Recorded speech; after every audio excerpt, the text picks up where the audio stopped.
पर चलने की पूरी इजाजत है। लफ्ज जो आर्टिकल 25 में इस्तेमाल हुआ सर, वो इक्वली एंटाइटल्ड, यहां पर मुसलमानों के इक्वल एंटाइटल्ड नहीं हो रहा।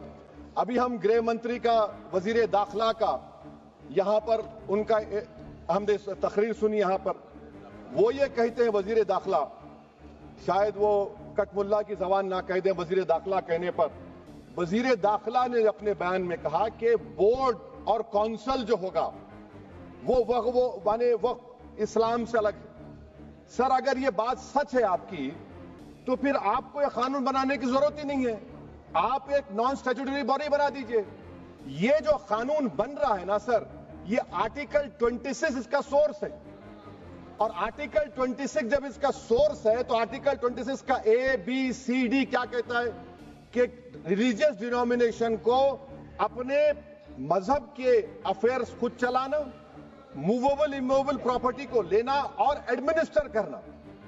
जब हिंदू धर्म को, बौद्ध धर्म को, सिखों को यह राइट दिया गया है, तो आप कैसे मुसलमानों से छीन रहे हैं? तो ये आर्टिकल 26 का ग्रेव वायलेशन है। तो सर अब वक्फ यूजर का मामला देखिए, मिनिस्टर साहब ने कहा कि एंक्रोचमेंट हो रहा है, 17,000 एंक्रोचमेंट हुए हैं। तो यही नरेंद्र मोदी की हुकूमत ने 2014 में उस वक्त के मंत्री ने एक Waqf properties eviction of unauthorised occupants bill को इंट्रोड्यूस किया। आपने विड्रॉ कर लिया 2024 में उसको। क्यों विड्रॉ किया सर आपने? जब आप मान रहे थे कि एंक्रोचमेंट हो रहा है तो आपने बिल को विड्रॉ कर लिया। अच्छा सर, अब वक्फ यूजर को आपने निकाल दिया, माने कंडीशन क्या लगाए कि अगर उसमें डिस्प्यूट होगा और गवर्नमेंट प्रॉपर्टी होगी। सर डिस्प्यूट तो है, मिसाल के तौर पर मोहिबुल्लाह साहब जिस मस्जिद के इमाम है, पार्लियामेंट के सामने मस्जिद है सर, 123 प्रॉपर्टीज में मस्जिद है, डिस्प्यूट चल रहा है। कल कलेक्टर या डिस्ट्रिक्ट ऑफिसर बोलेगा कि भाई साहब ये गवर्नमेंट प्रॉपर्टी है, स्टिकर लगा दिया जाएगा, मस्जिद बंद, गवर्नमेंट प्रॉपर्टी हो गई, होगी ना सर? अब ये बताइए, आप जब से यहां पर पूरे बीजेपी रूलिंग पार्टी हमको ज्ञान दे रहे हैं कुछ नहीं होगा, कुछ नहीं होगा, मैं दलील के साथ बता रहा हूं आपको। ये मस्जिद दिल्ली गवर्नमेंट बोलती हमारी है, वक्फ दिल्ली वक्फ बोलता हमारी है। तो सर वक्फ यूजर, अगर मैं अपनी गवर्नमेंट के खिलाफ वक्फ बोर्ड वक्फ यूजर इस्तेमाल नहीं करेगा तो क्या है सर? अच्छा, ये अमेंडमेंट जब हो जाएगा तो मुझे कहने दीजिए सर, सिर्फ प्राचीन मंदिरों की हिफाजत होगी, मस्जिदों की नहीं होगी। अब सर आप आ जाइए, अगर डिस्प्यूट मेरा एंशिएंट मॉन्यूमेंट से वक्फ का, एक मिसाल दे रहा हूं, दिल्ली में 172 वक्फ प्रॉपर्टीज ASI कंट्रोल में है, मैं तो हार ही गया वो, क्योंकि मेरे पास डॉक्यूमेंट नहीं है। आप कह रहे हैं कि डॉक्यूमेंट चढ़ाओ। अगर मेरा गवर्नमेंट से डिस्प्यूट चल रहा है, मैं तो क्लेम ही नहीं कर सकता, क्योंकि आप जज बनेंगे, आप ही फैसला करेंगे, और जब तक आप फैसला नहीं करते वो वक्फ की प्रॉपर्टी नहीं होगी। वो प्रोविजन डाल दिया आपने। अच्छा, अगर मेरा डिस्प्यूट एंक्रोचर से होगा सर, तो एंक्रोचर में तो आपने तो 107 को डिलीट कर दिया। आप रातों रात खाबिस को, एंक्रोचर को मालिक बना रहे हैं। सर मैं ये पूछना चाहता हूं आपके जरिए हुकूमत से, एक मुंबई में एक बहुत बड़े दौलतमंद है, खोजा बरादरी का यतीम खाना था, उन्होंने 2004 या 5 में 22 करोड़ में खरीद लिया।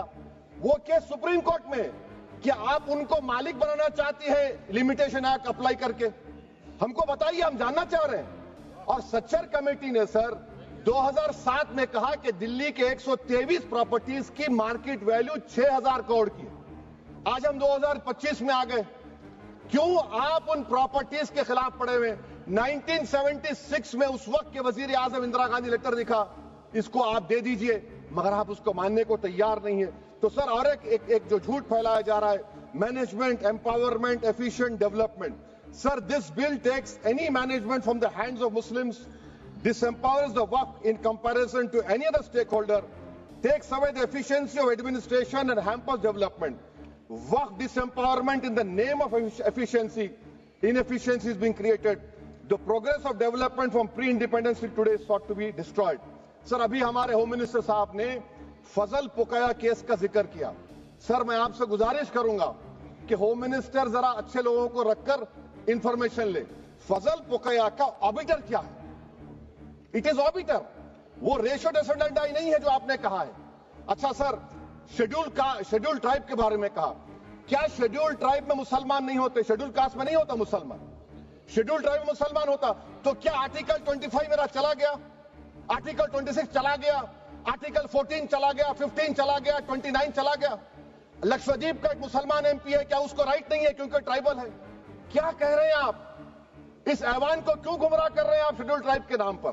सर और एक चीज जो आपको बता रहा हूं सर, अब आप जब आर्टिकल 26 से मेरा सोर्स है तो आप सेंट्रल वक्फ काउंसिल में 22 में से 10-11 आप नॉन मुस्लिम को बना सकते हैं। रिलीजन न्यूट्रल आपने कह दिया, और आप बनाएंगे, क्यों बनाएंगे आप? स्टेट वक्फ बोर्ड में 7 नॉन मुस्लिम होंगे और 4 मुसलमान क्यों होंगे? क्योंकि आप लॉ में 95 में डायरेक्ट मैनेजमेंट में ले सकते हैं 5 साल के लिए। आप वक्फ यूजर को आप कलेक्ट डिस्ट्रिक्ट ऑफिसर बोलेगा ये वक्फ की प्रॉपर्टी नहीं है, तो वो वक्फ बोर्ड खामोश बैठ जाएगा, कुछ एक्शन ही नहीं लगा क्योंकि वो आपके प्यादे हैं। अच्छा, जब आप नॉमिनेट करेंगे सर मैं मोदी गवर्नमेंट के खिलाफ नो कॉन्फिडेंस ला सकता हूं, मगर वक्फ बोर्ड का चेयरमैन जो नॉमिनेट होगा उसके खिलाफ नो कॉन्फिडेंस नहीं ला सकते, हम बिल्कुल नहीं ला सकते। क्या मजाक है बताइए आप? ये डेमोक्रेसी है। नॉमिनेट भी स्टेट गवर्नमेंट करेगी, वो अगर डिक्टेटर बन जाएगा जैसा आज भारत में हो रहा है तो वो भी नहीं हटेगा। कम से कम यहां पर तो इलेक्शन है, वहां पर तो आप 5 साल झेलते रहो उसको। अच्छा सर, अब ये जो क्लॉज 11 और क्लॉज 9 आप 16AA से देखिए, where the qualification of the members of the board has been limited only to 3 categories contained in 14(1)(c). Intention is very clear that the majority is to be packed with non-Muslims. So who will defend my interests, sir? If I cannot depend on the state waqf board, central waqf council, which are going to comprise non-Muslims, this in itself is a clear violation of Article 26, 14 and 15, sir. अच्छा sir, CO पहले 95 act में था कि word मुस्लिम, आपने गायब कर दिया उसको। अरे आखिर क्यों इतनी नफरत है आपको लफ्ज मुसलमान से? अच्छा, फिर क्या कह रहे हैं आप कि ये भी आर्टिकल 26 का वायलेशन है? सब जितने हिंदू धर्म के प्रॉपर्टीज हैं, सिख धर्म के हैं, बौद्ध के हैं और आपके जैन के, वहां पर उन्हीं के मजहब का ऑफिसर होगा। और कहां पर नहीं होगा? वक्फ बोर्ड में। Waqf board is a pure religious institution, इसको समझने की जरूरत है। तो आप ये कर दे रहे हैं सर। अच्छा सर, आप देखिए, अब आप आ जाइए ये ट्राइब्यूनल पर। मुझे समझ में नहीं आया सर कि हमारे होम मिनिस्टर वजीर दाखिला ने क्या कह दिया कि 2013 का जो कानून है वो नहीं बनता तो हम नहीं लेके आते। मैं बड़े अदब के साथ उनसे पूछना चाह रहा हूं कि क्या उस वक्त राजनाथ सिंह साहब, अडवाणी साहब, हमारी लेट सुषमा स्वराज, ये बड़े बड़े नेता यहां बैठे थे? आपने यूनानिमस उस कानून को पास करवा दिया। कीर्ति आजाद थे उस वक्त, अब यहां बैठे हैं वो टीएमसी में। तो क्या आप गलत थे या वो गलत थे? हमको बता दीजिए, आप बता दीजिए। क्योंकि अगर अडवाणी आपके लिए बहुत बड़ा नेता है, मेरे लिए नहीं हो सकते, आपके लिए आपने पद्मश्री दिया उनको। मोहतरमा सुषमा स्वराज की जबरदस्त तकारीर का मैं कायल हूं, वो बैठकर उस 2013 को यूनानिमस पास कर दिए। मुझे कंफ्यूजन है कि क्या अमित शाह, नरेंद्र मोदी बड़े हैं या अडवाणी बड़े हैं? आपके लिए आप तय कर लीजिए। अच्छा सर, आपके tribunal sir, railway Clements tribunal, NGT tribunal, income tax, वैसे 14-15 ट्राइब्यूनल, हिंदू एंडोमेंट का ट्राइब्यूनल, सबका अपील नहीं होती, रिव्यू होता है। गृह मंत्री सरकार कह रही है कि नहीं, रोक दिए, रोक लगा। कैसे रोक लगाते हैं? रिव्यू और अपील में तो फर्क होता है ना सर। आप ही कह रहे हैं कि पूरे कोर्ट्स में बैकलॉग है और आप अपील कर रहे हैं। अच्छा सर, रिटायर्ड डिस्ट्रिक्ट जज 95 में सिटिंग डिस्ट्रिक्ट जज था, जो एडमिनिस्ट्रेटिव कंट्रोल था सीजीआई साहब, उसको निकाल दिए। अच्छा सर, अब आप अभी हमारे मंत्री साहब ने कहा trust, sir Shri Sai Baba trust 2004, वो ये कहता है जो ऑफिसर उसमें काम करता उसको साई बाबा का डिवोटी होने चाहिए और उसको डिक्लेरेशन लिख के देना पड़ेगा।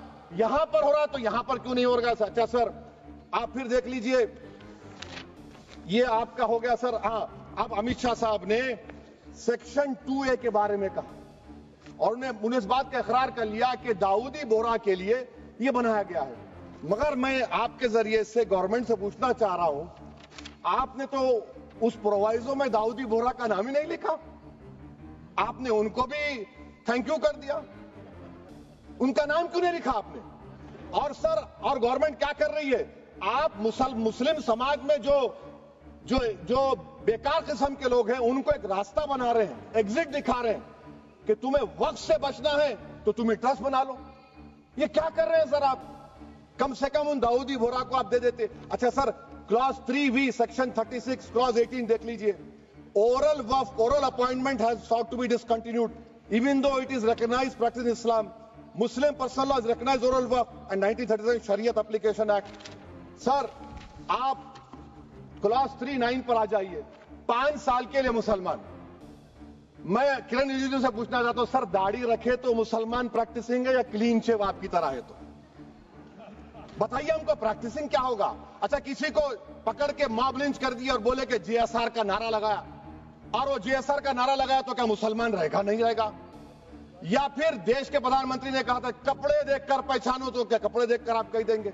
अच्छा, अगर कोई हिंदू, अगर कोई क्रिश्चियन हिंदू धर्म कबूल करता है तो क्या वो मंदिर को नहीं दे सकता प्रॉपर्टी?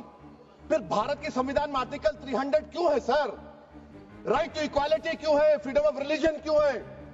5 साल कहां से लाएंगे? अच्छा सर, और एक चीज सर, और एक चीज मैं आपको बोल के खत्म कर दूंगा सर। इस बिल में वक्फ औलाद का सर, इसमें आप देखिए clause 432, the creation of waqf al-awlad shall not result in denial of inherent rights to heirs, including women heirs or the waqif or any other right of person. Sir, ये article 25 का violation है, शरीयत application act 37 का violation, article 300A का violation है। अच्छा, हिंदू धर्म में सेल्फ एक्वायर्ड प्रॉपर्टी को एक हिंदू, अब उसके फर्ज के 2 बच्चे हैं, वो एक को अपनी पूरी दौलत दे सकता है, कोई रोक टोक नहीं है। वो कहेगा नहीं मैं घर के बच्चों को नहीं दूंगा, मोहल्ले के गरीब को दे दूंगा, वो भी कोई रोक टोक नहीं है। वहां पर आपको बच्चों की फिक्र नहीं है। जब मैं अपनी प्रॉपर्टी को अल्लाह को मालिक बनाकर दे रहा हूं, आप कह रहे बच्चों की फिक्र नहीं है। इतनी मोहब्बत आप बिल्किस बानो से दिखा देते तो आपके लिए दुआएं देती आपके लिए। तो सर आप दूसरी बात आप देख लीजिए सर, आखिरी बात कहकर मैं अपनी बात को मुकम्मल कर रहा हूं सर। नहीं खैर मैं मुकम्मल कर रहा हूं, स्पीकर साहब बहुत टाइम दे दिए। सर आप देखिए, इसमें अमित शाह साहब बोले कि इतनी प्रॉपर्टीज का कब्जा हुआ, चोरी हुई, ये हुआ। सर क्लॉज 2652A सेक्शन, अगर कोई प्रॉपर्टी बेचता है 2 साल की सजा थी, आपने क्या कर दिया? उसको 6 महीने कर दिया। नॉन बेलेबल था, आपने बेलेबल कर दिया। सेक्शन 40 की बात करते हैं। सेक्शन 40 में सर हमको जो ज्वाइंट वर्किंग कमेटी का जो नोट्स दिए, उसमें मिनिस्ट्री ऑफ माइनॉरिटी अफेयर्स ने कहा कि 30 साल में 515 केसेस सेक्शन 40 के, और सिर्फ 8 लोग कोर्ट को गए। वक्फ यूजर का कानून तेलंगाना आंध्रा में है, सेक्शन 40 का कानून तमिलनाडु 63 है, आंध्र प्रदेश में 43 है। और सर आप डायरेक्शन दे रहे हैं। अच्छा, क्लॉज 4218B देखिए सर, आप रूल बना रहे हैं, कोऑपरेटिव फेडरलिज्म के खिलाफ है, इतना रूल बना रहे हैं। और आखिर में सर मैं आपको बताना चाह रहा हूं स्पीकर साहब, ये बिल का मकसद सिर्फ मुसलमानों को जलील और रुस्वा करना है, मुसलमानों को दूसरे दर्जे का शहरी बनाने का इनका मकसद है। सर अगर आप हिस्ट्री को पढ़ेंगे तो महात्मा गांधी उस वक्त के व्हाइट अफ्रीका में सफेद फार्म अफ्रीका के कानून को महात्मा गांधी ने कहा था कि ये मेरा कॉन्शियंस इसको मानता नहीं, मैं इस कानून को कबूल नहीं करता हूं। तो महात्मा गांधी ने क्या किया? उन्होंने उस कानून को फाड़ दिया। तो मैं गांधी की तरह इस कानून को फाड़ता हूं। ये अनकॉन्स्टिट्यूशनल है सर। इस देश में झगड़े पैदा करने का काम बीजेपी करना चाहती है मस्जिद और मंदिर के नाम पर, इसीलिए मैं इसका कंडेम करता हूं। और मैं आपसे गुजारिश करता हूं कि मैंने अपने 10 अमेंडमेंट दी है, आप इसको कबूल करिए सर, मुझे बोलने का मौका दीजिए और उस पर डिवीजन का मैं डिमांड भी करूंगा। Thank you sir.